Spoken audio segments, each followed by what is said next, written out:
Are you tired of not feeling like you are that bitch? Well, you've come to the right place. Welcome to That Bitch Energy, the podcast, where we're all about tuning into your highest self, growing your presence, awareness, and consciousness, while keeping it fun, relatable, and grounded. Let's get into it and embody that bitch energy from within. Ain't nobody seen a bitch like me. I'ma come up on ya. Ain't nobody warned ya.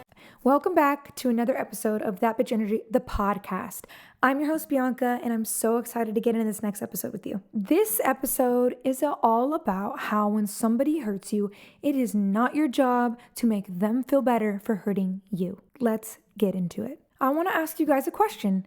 How many of you have had somebody that hurt you? Maybe they said something cruel, broke your trust, or just let you down. And then when they finally acknowledge it, they expect you to comfort them. They might say, I feel so bad for what I did to you. I feel so bad for what I said to you.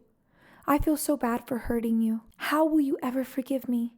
And then suddenly that conversation switches from your pain to their guilt. And I want to be honest with you guys. That's emotional labor that I did not sign up for. When somebody causes you harm, it is not your job to fix their guilt or even to make them feel okay about their actions. That's a them problem, not a you problem. You can always hold space for forgiveness if and when you're ready, but comforting someone else for hurting you, that's asking a lot. So let's ask ourselves, why do we feel responsible for their guilt? Truly for me, it comes down to conditioning. A lot of us, especially as women, are taught to nurture, to smooth things over, and make everyone else feel okay. But that can often come at the cost of our own emotional needs, of our own emotional boundaries. We are not here to manage anyone else's emotions, especially when we're the ones who have been hurt.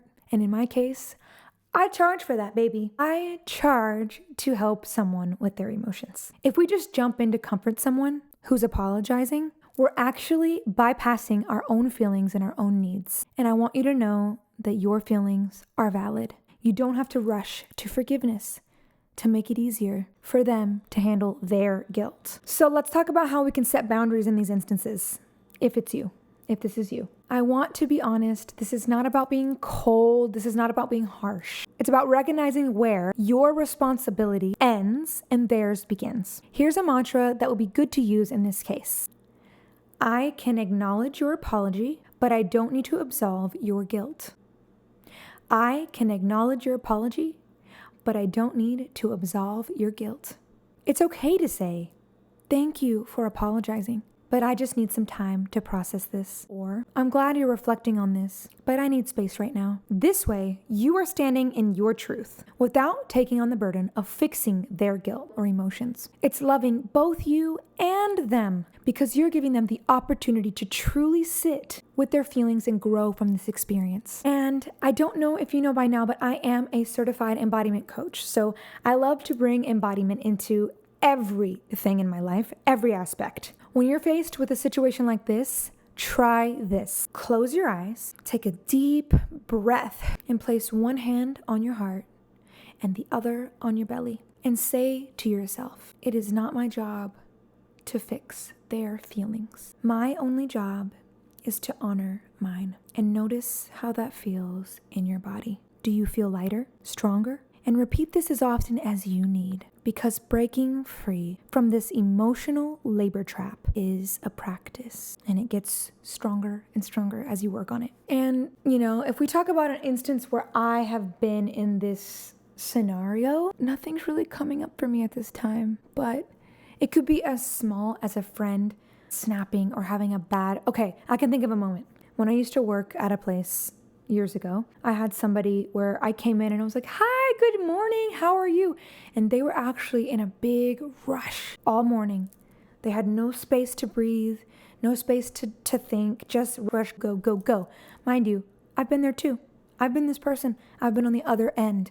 I have also seen this where I'm on the other side and I'm the one in the rush and I'm the one who has no time to breathe and think and ground in. But in this story, the other person happened to be the one rushing, going, nonstop. Mind is buzzing, body is shaking, and there's no grounding energy there. And I did notice that later in the day, this person did apologize to me because I was like, good morning. And they were like, and they ignored me with like a really ugly face. Not an ugly face, but like a stank face. This person later on in the day did start to apologize.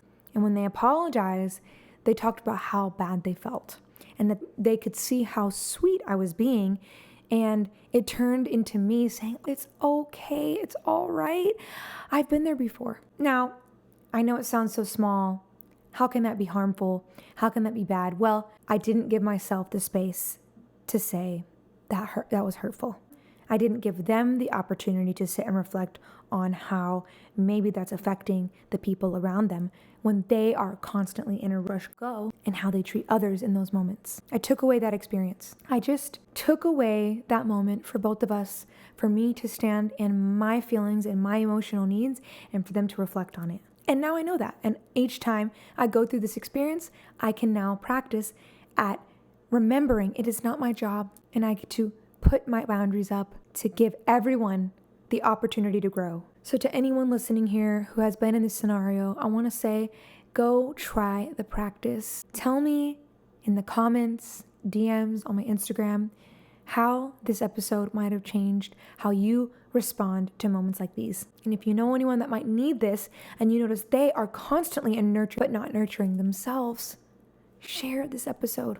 You can find me on Instagram with the handle @thatbitchenergy. Like and review my podcast so this can get shared with everybody who needs to hear it. Let's keep the vibe going.